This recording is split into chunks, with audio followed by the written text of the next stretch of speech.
نبی پاک صلی اللہ علیہ وآلہ وسلم کی 3 بہت ہی خوبصورت احادیث، پلیز ان کو ضرور سنیے گا اور اسکپ بالکل مت کیجیے گا۔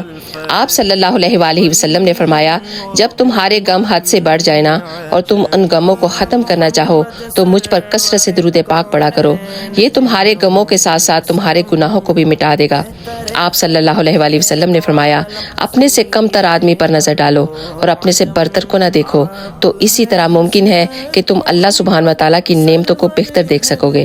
آپ صلی اللہ علیہ وآلہ وسلم نے فرمایا، 7 آدمی ایسے ہوں گے جن کو قیامت کے دن عرش کا ٹھنڈا سایہ نصیب ہوگا۔ پوچھا گیا، آقا وہ 7 آدمی کون ہوں گے؟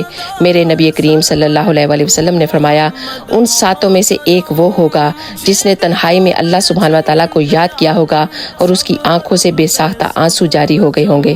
سبحان اللہ۔ اس ویڈیو کو صدقہ جاریہ کی نیت سے ایک دفعہ لازمی شیئر کیجیے گا۔